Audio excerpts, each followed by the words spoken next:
Hello, welcome to the Honest Wargamer. I'm your host, Rob, and this is an incredibly exciting video because we're going to be talking about all the things that we know about Age of Sigmar 4 as of today. So this is just the morning after, the night before, of the Adepticon reveal where Age of Sigmar 4 was initially announced by Games Workshop. And we got a lot of information, but that information has been spread out across loads of different media resources. We've seen them in community articles, we've seen them in a very big, long interview format, and also in a narrative reveal trailer. So me and the chat have spent most of today trying to break down all that information to bring you a condensed and concise amount of information, because I've already seen a lot of people misquoting some information, using information from other sources, or just general straight up wishlisting and rumors. And I feel like some people are going to get a little bit upset and a little bit confused about what's happening right now. So hopefully this is an informative and helpful video, and you can kind of like tell me what you think about all these changes in the comments. And that's the best way to support the show. Like, subscribe, leave some comments, join up to the Honest Wargamer Patreon, help support the show, because we are going to be bringing you nothing but consistent Age of Sigmar news, coverage, deep dives when it all gets released, which is cool. All right, let's start off right at the beginning.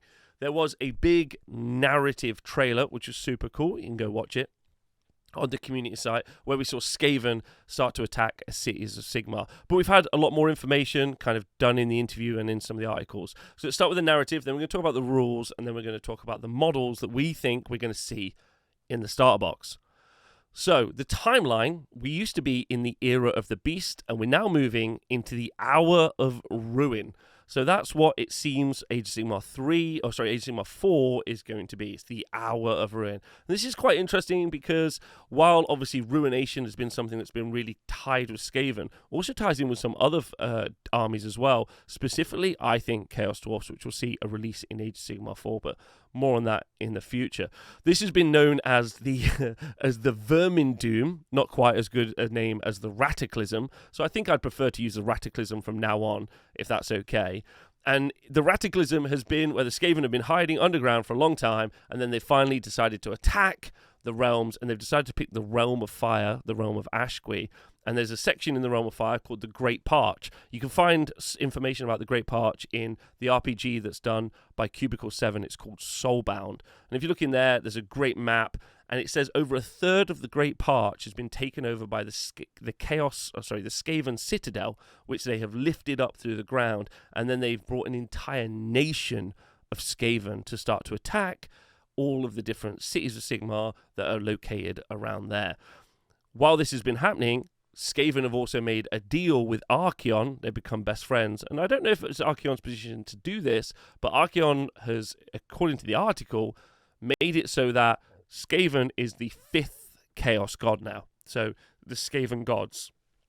I don't know if this means that we are going to see... We already have Demons of Skaven. We've obviously got the Vermin Lords. Don't know if we're going to see a larger Skaven model. We're going to see like a Nagash-style god character. But we don't see those for the other Chaos Gods. Like there isn't Khorne as a model. So not really sure about that. But that's the situation. In response to this Skaven invasion, Sigmar has unleashed his latest Stormcast chamber, the Ruination Chamber. And this is kind of the main thrust of the narrative video, where they're talking about Stormcast Eternals whose souls are taken from them at the moment of their death, or souls are stolen from the realm of death at the moment they're about to kind of ascend, I guess, after they've just died, and Sigmar steals them and reforges them into Stormcast. Then they go down onto the realms, they start fighting, and they die again.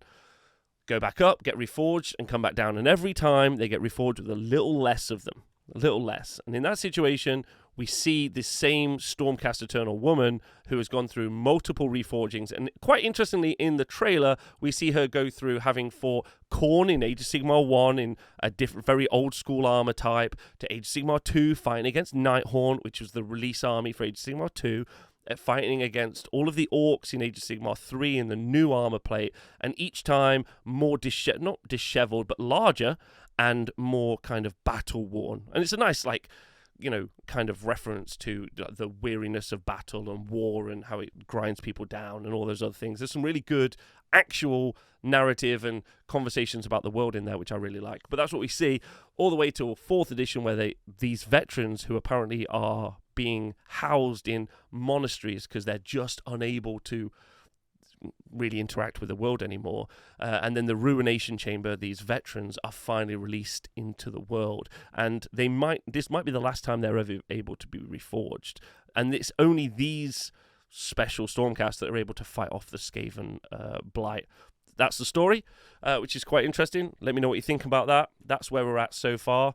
Ruination Chamber is open. Stormcast. Is this a prelude to kind of moving towards a 5th edition Stormcast, where we're going to see Stormcast revolt against Sigmar, Chaos Stormcast? We've talked about all those things before. Now, if you are finally on Wargamer, you know that I'm intimately involved in events. I love rules, I love talking about the rules, and I love playing the game. And the rules are getting a massive overhaul in Age of Sigmar 4. In fact, it's the biggest rule shake-up since Age of Sigmar 0. We are getting a complete overhaul, and so this is less of an iteration, and this is more of a completely new game, just using miniatures that you had previously, where many of the elements have changed. Now, fans of the priority roll will be excited to know that that stays, but everything else is changing pretty drastically. So let's talk about this. First, core rules getting a big overhaul, as I've talked about, which does mean the follow-up is that all the battle tomes that you have, miniatures that you are, not miniatures, but all the battle tomes that you have will be invalid. I also expect many miniatures, not many, but some miniatures to get squatted or legended or removed from the game. Probably anything that's fine cast is probably going to go away. Any Stormcast Eternals from back in the day might be going as well. We might see, I have been predicting Beasts of Chaos are going to get very much slimmed down to maybe removed. Bone Splitters are maybe on the chopping block as well. So the rules for your armies as they currently are no longer valid. Obviously, you've got all the lore and the artwork and the other stuff, but I'm sure you've got some strong feelings about that. Let me know in the comments below. It definitely sucks. If you just bought a Flesh Eater Courts book, you got to be like, oh, I can't believe this. This is pretty rubbish. However, they are going to release a bunch of rules. Talk about that in a second. So battle tomes are invalid. And then they have had a very long conversation in the interview where they've talked about the fact that stats are changing. Stats are changing pretty aggressively, potentially, as well. They said they got all of the minis out from all of the ranges, and they started to relook at how many wounds they may have, what sort of armor save they might have, and how many, how fast they might move in the game. So we might be seeing some intrinsic big changes to some of these units. Units that you thought had too many wounds might have a few less, might have more. I don't know. So you're going to see unit changes as well. So core rules changes and unit changes are going to be in there, which I think is very, very interesting. This, while all of this is changing, one of the things that is interesting is if you have been keeping up with the Dawnbringers books, and if you've been playing with the Regiments of Renown or Armies of Renown, they are getting their rules changed so that they are still usable in Age of Sigmar 4. So Age of Sigmar 4 is going to have a bunch of indexes, or an index edition, and I did make a video about this already if you want to go back and watch it, but it's going to have indexes, and we'll talk about those in a minute. They're called army packs. But as well as the army packs, Regiments of Renown and Armies of Renown will be valid and will be playable. So this means you can immediately, if you're already playing, I don't know, like Trug's Trogherd or something like that, immediately jump into those, which I think is interesting. And that's also a bolt-on of rules. It means that we don't all start from the same position. For instance, if you're playing the Stormcast Eternal Dragon army, you can immediately play that in Age of Sigmar 4. You've got an army ready to go. It's pretty fun. Pretty fun, and gives some good options for building right now. Okay, the battle packs that I talked about, so your rules for all your armies, every single war scroll is getting changed, and all of the armies are getting changed, and these are coming out in battle packs, and these 3 rules will have battle traits for every army, sub-factions, enhancements, spell laws, and war scrolls for every unit. So they're going to be pretty fleshed out, and they might be pretty fleshed out. We don't know as of yet. That's what they've said they'll be. And it is going to take a while for some of you to get new battle tomes. It really depends. If these are very expansive, then that doesn't really matter, and everyone's got these new armies. If they're more slimmed down, that might be more of a problem as you wait for your new battle tomes to be released to give you all your additional rules and all your extended units and stuff. And because of the 3-year cycle that we're in, this means that it could take up to 2 3/4 years for you to get your book. They haven't obviously given us a roadmap yet, so we don't know if Flesh Eater Courts are going to be one of the early ones, or if you're going to be waiting another 2.5 years for your new Flesh Eater Courts book, at which point there'll be another new edition. So we'll see. Also, if it stays the same as 40k, they have become much more slimmed down books. They have less lore in, they have less painting guides, and they generally just have a lot less in, so they're also thinner books. But we don't know any information about that right now. I'm just using 40k as a little bit of a guide about what we might see in the future. There has been some rules changes that they've talked about as well. Some of them are pretty massive. First up, they've said that weapon ranges have gone from the game and everything will be able to fight if it's within 3 inches. Now, this is kind of interesting because, a clan rat having the same reach as, a stonehorn maybe feels a little bit silly. But the weapon ranges in Age of Sigmar have already been a bit of a problem anyway, with lances on top of dragons having very limited range, and then for some reason some units having very big ranges. So weapon ranges I've always liked because they've produced a skill ceiling, which means if you understood how they worked well, you could do some really clever stuff with it.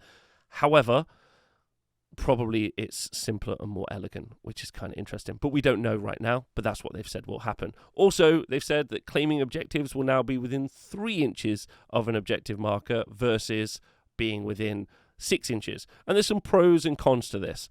I think the biggest pro right now is potentially there are more objectives on the board because the area or surface area is much smaller. I have to see what the maps look like for that in the future. It does also mean you can potentially produce more terrain because you don't need such a large area where models need to stand. But similarly, some models are almost big enough to completely block off an objective themselves. So they haven't said anything about scoring yet. No idea how you even score the game. So why am I even trying to theory how it works? Don't know. 3 inches. Objectives are going to be 3 inches. What does that mean for everyone who has big 6-inch templates? I don't know. You're going to have to very gently cut them out. I think that's going to be the answer. Universal special rules are now part of the game. The example that they quoted was that you have champions, you have bannermen, and you have musicians in a unit. And if I say my champion, that's my champion in the unit, he should do the same thing, or they should do the same thing as a champion in another unit. We got loads of questions around that. I've got some thoughts on that, but we'll talk about that another day. Which I think, again, universal special rules are good, I think, as long as they're in conjunction with unit-specific rules. For example, if, being able to deep strike is just a universal special rule that's on every single, just in the core book, and I understand it says deep strike as a keyword on my unit, that's great, I love that. It's not all worded differently, worded at different times in different phases. It's a really positive change. But also, I would like there to be some special rules on each war scroll because I want those units to have flavor and be really fun and engaging. There are color-coded rules as well, which they said for phases. Again, I think that's more of a gimmick than really useful. I much prefer numbered rules, but that's what they've put. The final bit, rules-wise, that they've talked about is that there's going to be a new game mode called Spearhead, which will be you buy a starter box, I take my starter box, and I battle it against your starter box, and then we do this. They have described it as exquisitely balanced, which is a bold claim. When if we look at Combat Patrol, which is the 40k equivalent, that's generally underplayed. I wouldn't say that that's particularly popular, but this might be absolutely brilliant, and I think many people are crying out for a way to be onboarded into Age of Sigmar. Like, I want a 500-point game, a 1,500-point game. Personally, I would prefer I'd prefer them to create rules where you could play 500 points, you could play 1,000 points, you could play 1,500 points. So you were learning the main rules anyway, but as of yet, we don't know what that is. But that's Spearhead. And then what some people are misquoting is that there are cards and tactic cards and commands that are usable in Spearhead specifically. And some people are thinking that that's going to apply to Age of Sigmar, kind of the main game. And I think that they were pretty implicit in saying that that wasn't the case. So that's the rules recap. And rules, big deal. A lot of rules changes in there. Some really big things that are happening. There's loads of stuff to discuss. Let me know. Again, comments below, thoughts, feelings, opinions. I'd be very interested to say. Now, the final bit is a bit of guesswork, so you're going to have to pinch of salt me. But one of the things that I think is very obvious from the reveal trailer is they've shown us all of the minis that will be in the new box. And this is true of the Age of Sigmar 3 launch trailer. This was also true of the 40k boxes, 40k launch trailers as well. And so I think what they've effectively done is they've shown off the minis, but in the CGI form. So what do I think is going to be in the launch box? Based on the trailer, I think we're going to see, for Stormcast, we're going to see a Lord, I'm just going to call them a Lord Ruiner, on either a demigryph or some sort of bird-like monstrous creature. Could be an engorged griff charger, something like that. We're going to get an elite unit of 3. I'm calling them Blade Guard veterans because they look exactly like the 9th edition Space Marine Blade Guard veterans, but they're just big Stormcast with giant shields with like a big hammer. So I think we're going to see an elite unit of 3 of those, and that's our kind of like titular character in the cinematic. Then it looks like we're getting redone prosecutors, which is a new unit, which is an old unit from Age of Sigmar 1, which is being redone, and I expect that to be something we see commonly in the Stormcast release, where we see Age of Sigmar 1 minis redone. Then it looks like we're going to get a redone Liberator as well, which again, Age of Sigmar 1 launch box. Redone Liberators, and it looks like there's a different mode for these Liberators there. We're going to see Liberators with the classic hammer and shield, literally the iconic Stormcast, but now we might see double-handed Thunderstrike Liberators as well, which is fun. So that's what we think we're going to see. And there's also that front cover Stormcast Eternal. We're naming him Broody Axe Stormcast. And as of yet, we don't know if they are a character that's going to have a model as of yet, but I think potentially, we haven't seen that in the launch trailer. I don't think, unless that is our Lord Ruiner on top of our bird. We're not sure. It could be potentially Vandus Hammerhand, who's been reforged, who was our first character from Age of Sigmar 1. If you're looking over at the Skaven, then we have our Skaven Lord character on a Brood Horror. Definitely got a gun and a big spear, which looks cool. We've Rat Ogres, which I think Rat Ogres will be in that initial box, which is fun as well. Clan Rats, and I expect there to be a load of Clan Rats in that initial box as well. Jezzails, which is kind of like an artillery shooting unit. And also already leaked Skaven artillery / rattling gun, which I think which we've already done a video on, which you can go back and look at. So I think using a little bit of guesswork and what's happened in the past, we can already work out exactly what that launch box is going to look like, which is cool, and what units are going to be in there. Some of them might change around, maybe they'll be in other sections, but I'm pretty certain, and I'd love to come back to this video after and see how close we were, which is very cool as well. So I think there's some big changes. As a community, I think one of the things that's been really brilliant about Age of Sigmar, ever since Age of Sigmar 1 came out, which was our first index edition, it's grown. I think that's the key takeaway I should talk about. In Age of Sigmar 3, Age of Sigmar has become an absolutely massive game. Tournament attendance has been absolutely huge. We've just off the back of like a 200-person event in France. The week before that was 350 people in Spain. This is simultaneous to other events happening at the same time, but this is just singular instances. 400 people at the Las Vegas Open. Really big. The scene is huge. So I think that there will be lots of chatter and lots of people from different walks of life. You'll have people who are very casual, who play once a year or so, but they'll still be very invested in how everything is working. There'll be people who are tournament gamers who go to lots of events all the time, and they'll be very excited to see what new builds they can do and put together. And I think the important thing I can say as a community, talking to everyone in my Discord, everyone on my Patreon, that I'm very excited about the whole game, but everyone should just understand where everyone else is coming from in that space, because everyone's going to want something slightly different from this amazing hobby. So, just be empathetic towards people's needs and wants, because I think that's going to be something that will be pretty key. If we're going to have we are going to have a great community anyway, but I think that'll be something thoughtful to think through. Anyway, that is it. That is it. How do I feel? Oh, excited. I am excited. I am. I'm excited to see those new game mechanics, see how they play. Looking forward to the story. I think that they've done, even though I think the launch trailer was some pretty bad graphics, personally, I think that they were evocative with the story. I think Stormcast have got they have a different story to tell than Space Marines. And I think that's pretty good as well. And obviously, Skaven are great, which is cool. So I'm super excited about that. Super excited about the lore. Super excited about the games. Super excited about making videos for you guys. So if you like the video, please do let me know. Let other people know. Thanks very much. Have a great day. Thanks for being on Wargamers.